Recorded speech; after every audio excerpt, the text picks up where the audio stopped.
ऐसा भ्रम होता है। हालांकि किसी ने कभी किसी बेटे को जन्म नहीं दिया। बेटे जन्मते आपसे रास्ता खोज लेते।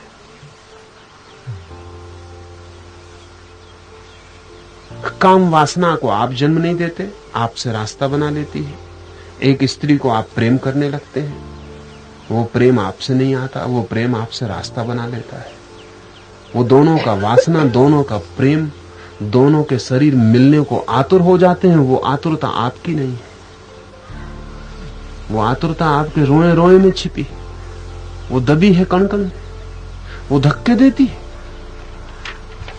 फिर एक बच्चे का जन्म हो जाता है, कोई मां बन जाती है, कोई बाप बन जाता है, जैसे हमने जन्म दिया हो। नियति हंसती, नियति बिल्कुल हंसती।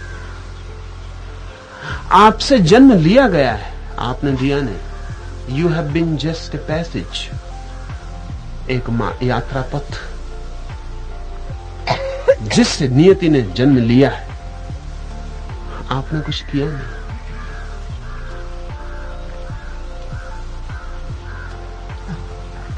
एक मकान आप बना लेते हैं तो कहते हैं मेरा, लेकिन देखते हैं चिड़ियां भी घोंसला बना लेती।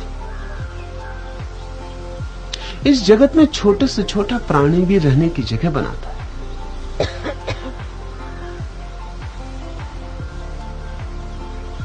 और ऐसी चिड़ियां भी हैं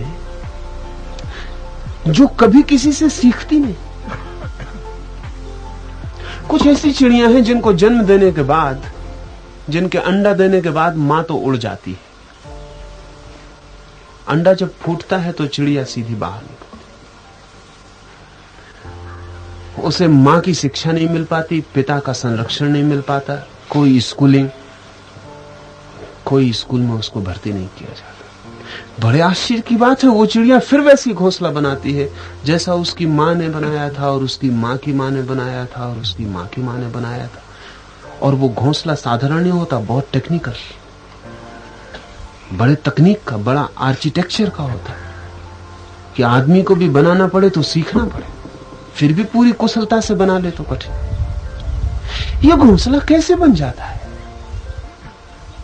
वैज्ञानिक कहते हैं बिल्ट इन प्रोग्राम। वो कहते हैं चिड़िया के भीतर, उसके रोए रोए में बिल्ट इन प्रोग्राम। उसके जन्म के साथ ही उसकी हड्डी, मांस, मज्जा में उस घोंसला बनाने की पूरी नीमावली छिपी है। वो बनाएगी ही, वो वही घास पत्ते खोज लाएगी जो उसकी मां ने खोजे थे। किसी ने सिखाया नहीं, मां उसे मिली नहीं, कोई स्कूल में उसे भर्ती नहीं किया गया। वो वही पत्ते चुन लाएगी, वे वही घास के तिनके उठा लाएगी, फिर वही ढांचा, फिर वही घोंसला बन जाएगा। आदमी भी बनाता है, सभी बनाते हैं। मेरे के कहने का कोई कारण नहीं, मेरे के कहने का कोई भी कारण नहीं। तो किस चीज में हम कहें मेरा है? क्योंकि धन इकट्ठा कर लेते। संग्रह सारे प्राणी करते हैं, अनेक अनेक रूपों में करते हैं। और ऐसा नहीं कि आदमी उनमें सर्वाधिक कुशल है, ऐसा भी नहीं। आदमी से भी ज्यादा कुशल संग्रह करने वाले प्राणी। साइबेरिया में सफेद भालू होता, तो 6 महीने बर्फ पड़ती है। उस 6 महीने में आदमी का बचना मुश्किल, लेकिन भालू बच जाता है। उसके संग्रह करने का ढंग बहुत अद्भुत है, उसका परिग्रह करने का ढंग बहुत कुशल है। वो चीजें इकट्ठी नहीं करता, वो 6 महीने चर्बी इकट्ठा करता है। शरीर के भीतर चर्बी बढ़ाया चला जाता है। चर्बी इतनी इकट्ठी कर लेता है वो कि 6 महीने जब बर्फ पड़ती है, वो बर्फ में दब के नीचे दब जाता है, तो अपनी ही चर्बी खाता रहता है 6 महीने तक बर्फ में दबा हो। आपकी तिजोरी इतने भीतर नहीं है, चोर उठा ले जा सकते हैं। और तिजोरी बहुत सी चीजों पर निर्भर है, तभी काम कर पाएगी। धन पास में हो, बाजार खो जाए तो काम नहीं कर पाएगा। वो सफेद भालू ज्यादा कुशल है, वो सीधा भोजन ही इकट्ठा करता है। और चूंकि बर्फ में इतना दब जाएगा कि चबाने, श्वास लेने, मांस मज्जा बनाने की सुविधा नहीं रह जाएगी, इसलिए तैयार भोजन भीतर चर्बी की तरह इकट्ठा करता है, उसको चुपचाप पचा लेगा। सारा जगत संग्रह करता है, तो संग्रह करने में कुछ ये मत सोच लें कि हम ही करते। कोई मां अगर अपने बेटे को दूध पिलाती है तो किसी बहुत गौरव से न भर जाए। दूध भर आता है, बेटे के आने के साथ ही शरीर दूध बनाना शुरू कर देता है। बेटा दूध पीने से इंकार कर दे, तब मां को तकलीफ हो, तब उसे पता चले कि ऑब्लिगेटरी बच्चा दूध पी लेता, बड़ी कृपा है, न पिए तो बेचैनी पैदा हो जाए। मां ने कभी जान के दूध नहीं बनाया। जैसे बच्चा अनजाना पैदा होता है, ऐसा ही बच्चे के साथ दूध पैदा हो जाता है। बच्चा बड़ा हुआ कि दूध खोना शुरू हो जाता है। जैसे बच्चे की दूध की जरूरत पूरी हो गई, दूध विदा हो जाता है। ये सब निसर्गगत है। संग्रह की वृत्ति निसर्गगत है। इसलिए ईसावास्य का ये सूत्र कहता है सब परमात्मा का है। निसर्ग का कहें, नियति का कहें, प्रकृति का कहें, लेकिन ईसावास्य कहता परमात्मा का है, क्योंकि निसर्ग, नियति और प्रकृति मैकेनिकल शब्द है, यांत्रिक शब्द है।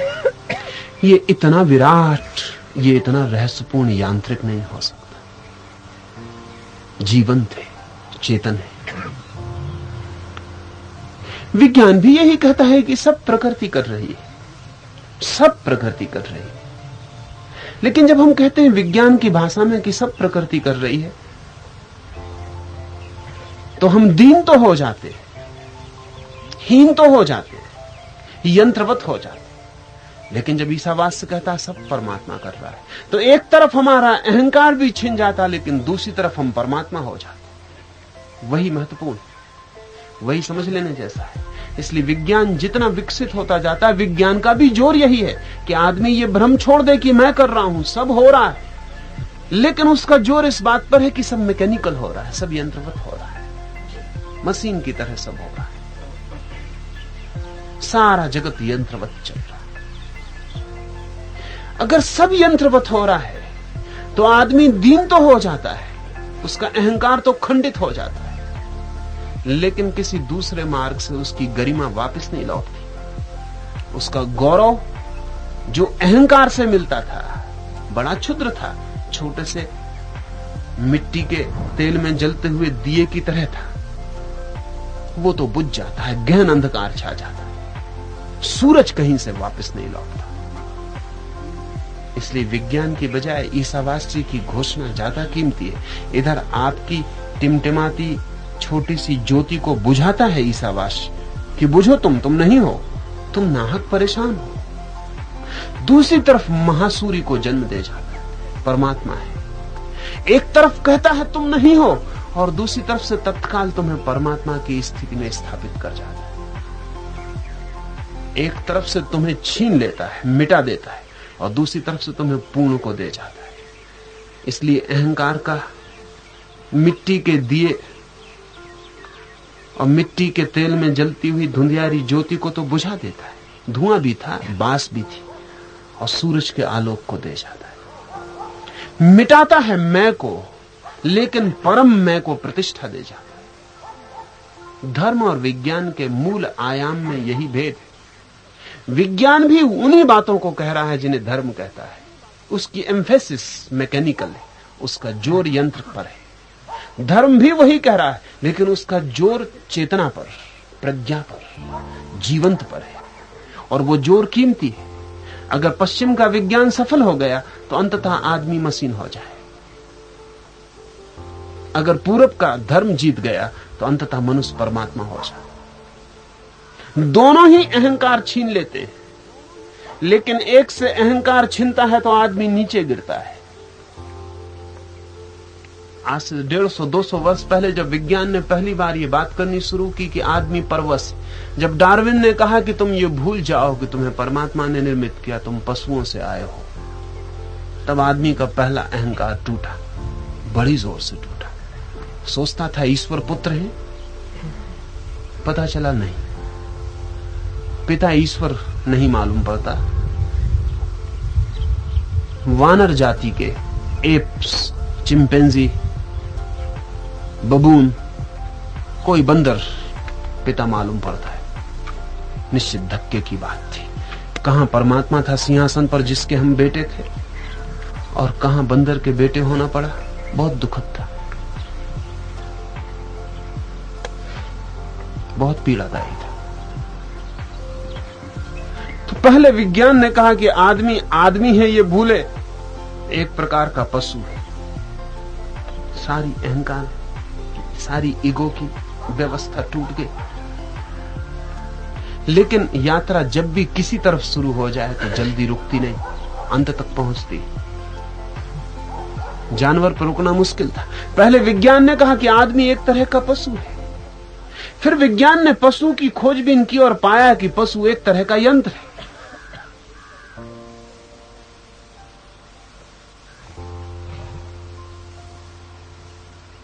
पाया कि पशु एक तरह का यंत्र है।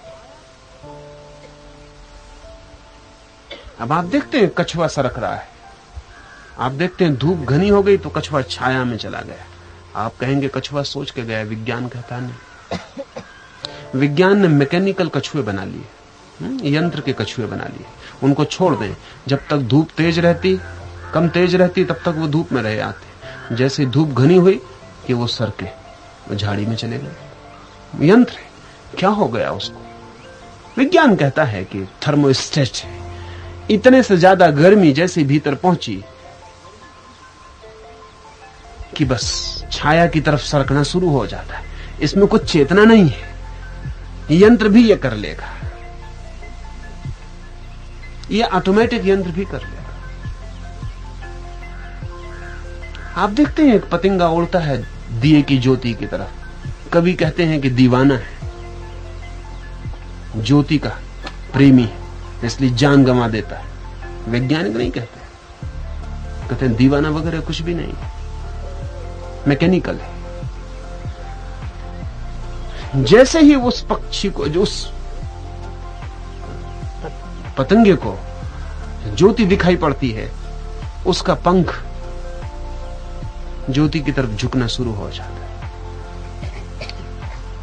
उन्होंने यांत्रिक पतंगे बना लिए, उनको छोड़ दें, अंधेरे में घूमते रहेंगे, फिर दिया जलाएं, फौरन दिए की तरफ चले जाएंगे।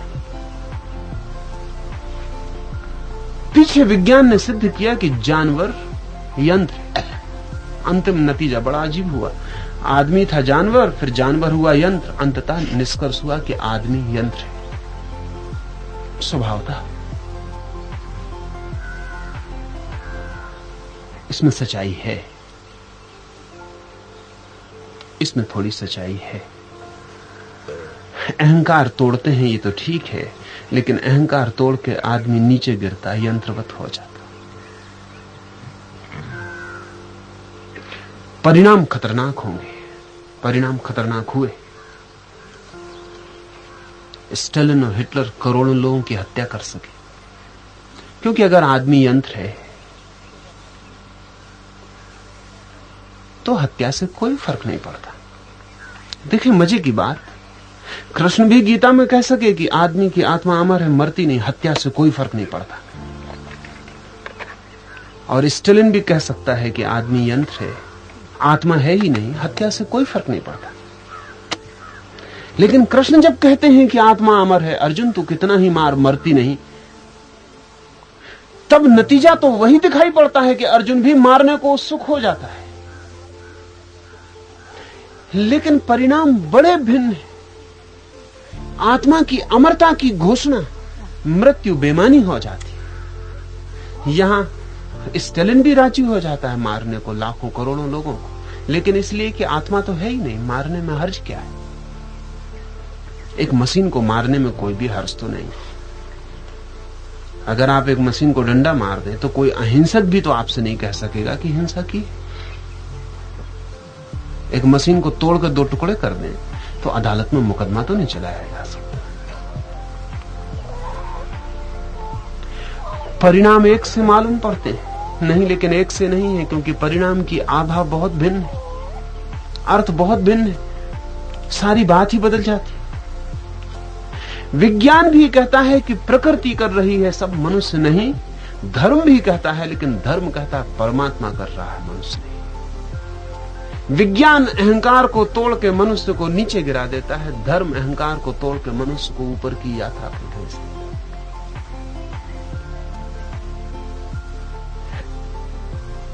ईसावास्य का यह सूत्र कहता है, न मानना किसी चीज को अपना तो मैं मिट जाएगा, मानना परमात्मा।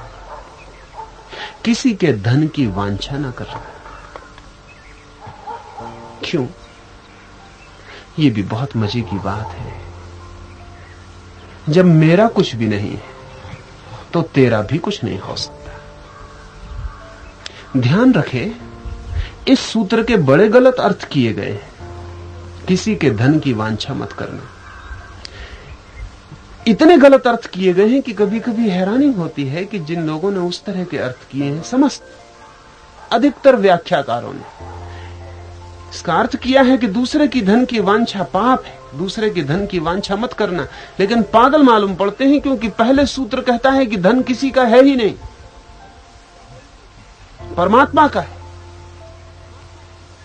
तो जब पहले ही सूत्र कहता है कि धन मेरा नहीं, तो तेरा कैसे हो सकता है?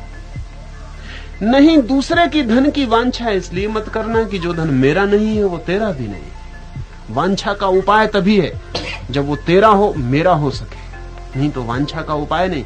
लेकिन नीति शास्त्रियों ने इसका जो उपाय उपयोग किया है इस सूत्र का, वो ये किया है कि दूसरे के धन को सोचना भी पाप है। लेकिन जब मेरा ही धन नहीं तो दूसरे का कैसे हो सकता? इस सूत्र का अर्थ नीतिवादी नहीं निकाल पाएगा। ये सूत्र गहन है, गंभीर है।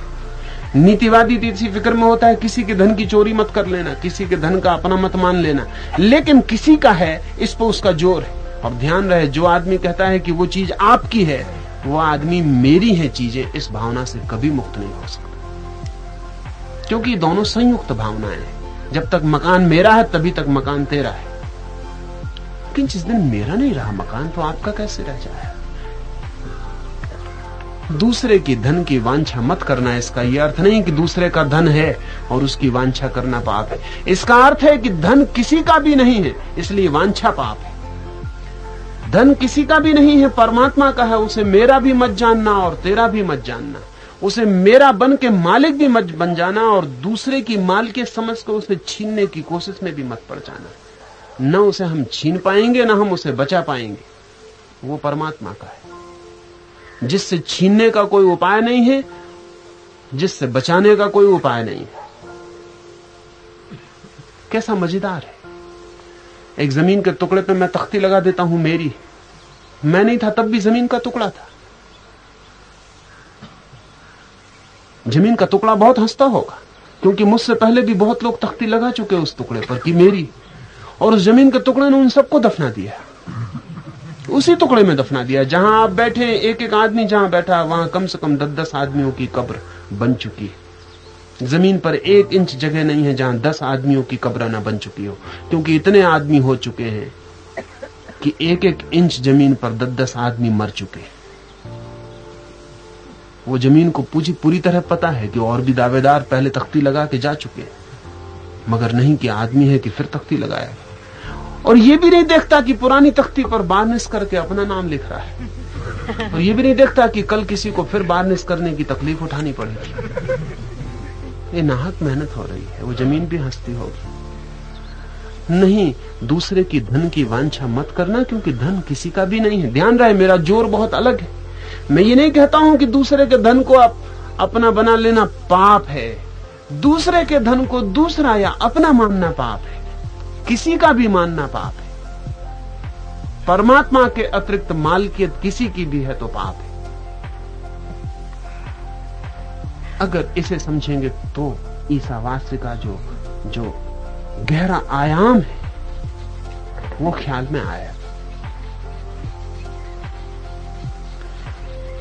नहीं तो इतना ही मतलब होता है। इन सूत्रों से यही मतलब निकल आता है कि हर एक अपनी अपनी संपत्ति पर कब्जा रखे और दूसरे से सुरक्षा के लिए शिक्षा देता रहे चारों तरफ कि दूसरे की धन की वांछा मत करना। इसलिए अगर मार्क्स जैसे लोगों को ये लगा कि ये सब धर्मों ने धनपतियों को सुरक्षा दी है तो गलत नहीं लगा, क्योंकि ऐसे सूत्रों की जो व्याख्याएं की गई हैं वो व्याख्याएं गलत है। इससे ऐसा लगता है कि जो जिसका है वो उसका है, तुम मत छीनने की कोशिश करना। तो इसका मतलब साफ हुआ कि ये पुलिस को ही सहारा देने वाला, व्यवस्था को, स्थिति स्थापकता को, मालकियत को सहारा देने वाला सूत्र है। लेकिन ये सूत्र हो नहीं सकता, क्योंकि ये सूत्र पहले ही घोषणा करता है ईसावास्य की, सब कुछ परमात्मा के होने की। परमात्मा ही मालिक है, तो दूसरा फिर और कौन है? परमात्मा के अलावा कोई दूसरा परमात्मा भी नहीं। न मैं मालिक हूं, न तू मालिक है। मालकियत भ्रम है। मालिक तो सिर्फ वही है जिसने कभी आके घोषणा नहीं की कि मैं मालिक हूं। क्योंकि वो घोषणा किसके सामने करे? वो किसको कहे कि जमीन मेरी? कहने के लिए कम से कम एक दूसरे की जरूरत पड़ती है। जब आप तख्ती लगाते हैं जमीन पर कि मेरी है, तो ध्यान रखें किसी के लिए लगाते हैं, कोई पढ़े, कोई जाने कि मेरी है। जंगल में नहीं लगाते। अगर बिल्कुल अकेले रह जाएं जमीन पर, तो मैं नहीं मानता हूं कि ऐसा आप पागल होंगे कि तख्तियां लगाते फिरेंगे कि मेरी है। अगर आप अकेले जमीन पे बचे तो जमीन आपकी है, कहने को भी उपाय नहीं। परमात्मा घोषणा नहीं करता, लेकिन वही मालिक है। ध्यान रहे, ईसावास्य के इस वचन का यह भी अर्थ है कि जो भी घोषणाएं करते हैं वो मालिक नहीं हो सकते। मालिक को घोषणा करने की जरूरत नहीं होनी चाहिए। मालिक अघोषित मालिक है। घोषणा सिर्फ नौकर करते हैं। जितने जोर से कोई घोषणा करता है, समझना कि उतना ही शक है। कोई जोर से कहे कि नहीं मेरी है, तब आप पक्का समझ लेना कि इसकी नहीं हो सकती। घोषणा क्यों इतने जोर से की जाए? घोषणा हम सदा ही जो नहीं है हमारा, उसे सिद्ध करने के लिए करते हैं। परमात्मा घोषणा नहीं करता। किसके लिए घोषणा करे? क्यों घोषणा करे? व्यर्थ होगी घोषणा। घोषणा बताएगी कि नहीं है उसकी, नहीं उसका ही है सब। जिसने कभी नहीं कहा, जिन जिन ने कहा है उनका बिल्कुल नहीं। दूसरे की धन की वांछा मत करना, क्योंकि धन किसी का भी नहीं, परमात्मा का है। न अपना मानना उसे, न दूसरे का मानना उसे जानना प्रभु का। और दूसरे भी उतने ही प्रभु के हैं जितने हम प्रभु के हैं। इसलिए छीन झपट बेकार है। इसलिए छीन झपट बेमानी, अर्थहीन है, असंगत है। उसमें कोई युक्ति नहीं है। व्यर्थ की हम मेहनत कर रहे हैं, ऐसा श्रम उठा रहे हैं जो पानी में खींची गई लकीरों जैसा खो जाएगा। और भी एक बात, तेन तक तेन बुझी था। कहा कि जो छोड़ते हैं वे ही भोग पाते। नहीं, ऐसा हमारा जानना नहीं। हम तो जानते हैं कि जो पकड़ते हैं वे ही भोग पाते। ये ऋषि उल्टी बात कहता है जो छोड़ते हैं तेन तक तेन वे ही भोग पाते। बड़ी उल्टी बात। जो छोड़ देते हैं वही भोग पाते। जो नहीं मालिक बनते वही मालिक बन जाते। जिनकी कोई पकड़ नहीं, उनके हाथ में सब आ जाता है। कुछ ऐसा है जैसे कोई हवा को मुट्ठी में पकड़े। हवा को मुट्ठी में पकड़िए, तब ख्याल आएगा तेन तक तेन बुझी। पकड़िए मुट्ठी में, जोर से बांधिए मुट्ठी को और हवा बाहर निकली। बांधते चले जाइए, आखिर में मुट्ठी ही रह जाएगी, हवा उसमें नहीं बचेगी। खोल दे मुट्ठी को, मत बांधे, और हवा बड़ी प्रगाढ़ होकर बहती है। खुली मुट्ठी में हवा होती है, बंद मुट्ठी में हवा खो जाती है। जिसने जितने जोर से बांधा उतनी ही खाली हो जाती। जिसने पूरी खोल दी कभी खाली नहीं होती, सदा भरी होती। और प्रतिपल ताजी हवाएं भरती चली जाती।